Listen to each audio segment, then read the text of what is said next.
Hello everyone, क्या आप भी इंग्लिश सीखना चाहते हैं? ना, तो इस वीडियो को पूरा देखिएगा। क्यों देखना है? क्योंकि इस वीडियो में ना आप लोगों के लिए मैं क्या किया हूँ ना, सारे वर्ड्स जो रोज़ बोले जाते हैं उसको इधर उधर से ढूंढ कर सारे वर्ड्स एक वीडियो में ऐड कर दिए हैं, ताकि आपको जो रोज़ बोलने वाले वर्ड्स हैं उसका वर्ड मीनिंग खोजना ना पड़े। ठीक है, इस वीडियो को पूरा देखिएगा। सबसे पहले क्या है ना, सबसे पहला है डिस्ट्रॉय। डिस्ट्रॉय का मतलब होता है ना तबाह करना।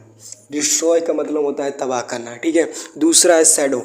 शैडो मतलब परछाई जो होता है ना, उसी को शैडो कहते हैं। इंग्लिश में क्या कहते हैं? शैडो कहते हैं। जैसे छाया है, परछाई है, अपना परछाई है, किसी भी चीज़ का परछाई है, तो आप क्या कहेंगे? शैडो है। ठीक है, तीसरा क्या है? ग्रूम। ग्रूम मतलब होता है दूल्हा। ठीक है, दूल्हा दुल्हन होते हैं ना, तो ग्रूम का मतलब होता है दूल्हा। ठीक है, चौथा क्या है? फोर्थ क्या है?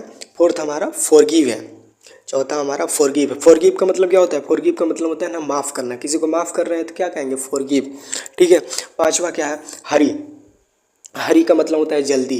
जैसे सुने होंगे हरी अप कहते हैं, हरी अप मतलब जल्दी कोई काम करना है तो आप हरी बोलते हैं ना, तो हरी का मतलब होता है जल्दी। ठीक है, याद कर लीजिए। लेज़ी। लेज़ी का मतलब क्या होता है? आलसी। कुछ लोग आलसी होते हैं, उनको क्या बोलेंगे? उसको बोलेंगे लेज़ी हो तुम, you are lazy, you are lazy. ठीक है, लेज़ी का मतलब होता है आलसी। उसके बाद है क्यूरियस। क्यूरियस सेवंथ क्या है? क्यूरियस। क्यूरियस उत्साहित, जिज्ञासा। ठीक है, क्यूरियस का मतलब जिज्ञासा, उत्साहित किसी के लिए रहते हैं ना, जिज्ञासा बहुत। जैसे आप लोग को इंग्लिश सीखना, फ्लुएंट इंग्लिश सीखना जिज्ञासा है, लेकिन जिज्ञासा से नहीं कुछ होगा।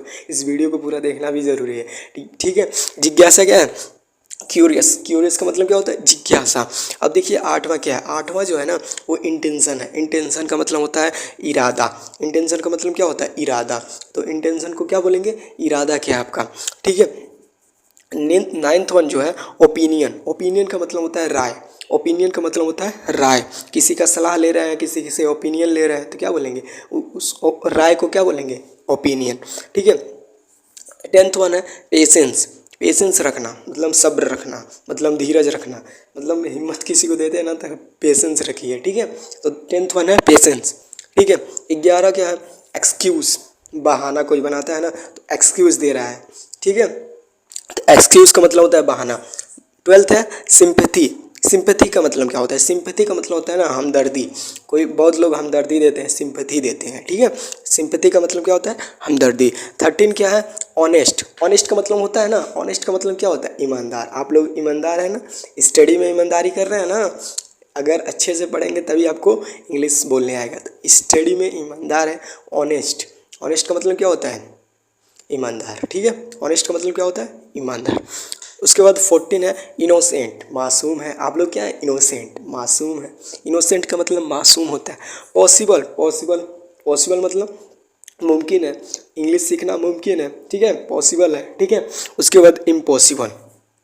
इम्पॉसिबल असंभव, मतलब हो ही नहीं सकता, तो कुछ भी असंभव नहीं है। Nothing is impossible. ठीक है, इम्पॉसिबल कुछ भी नहीं है। ठीक है, उसके बाद रिमेंबर। रिमेंबर का मतलब होता है याद करना। रिमेंबर का मतलब क्या होता है? याद करना, उसी को क्या कहते हैं? रिमेंबर। ठीक है, उसके बाद रिवेंज। रिवेंज लेना, किसी से बदला लेना। रिवेंज का मतलब क्या होता है? बदला लेना। ठीक है, उसके बाद है स्ट्रेंजर। स्ट्रेंजर मतलब क्या होता है? स्ट्रेंजर का मतलब होता है ना अजनबी। किसी अजनबी को हम क्या कहते हैं? स्ट्रेंजर। ठीक है, उसके बाद है वर्शिप। हमको डेली वर्शिप करना चाहिए। पूजा। वर्शिप का मतलब होता है पूजा। वर्शिप का मतलब पूजा। ठीक है, इन सारे वर्ड्स को याद कर लीजिए। नेक्स्ट वीडियो में आपको हम बताएंगे और सारे वर्ड्स जो हैं डेली जो बोले जाते हैं, तो आप इसका स्क्रीनशॉट लीजिए और चैनल को सब्सक्राइब कर दीजिए। ठीक है, सब्सक्राइब करेंगे ना? प्लीज़ सब्सक्राइब करिए हमारे मोटिवेशन के लिए। ठीक है, टेक द स्क्रीनशॉट।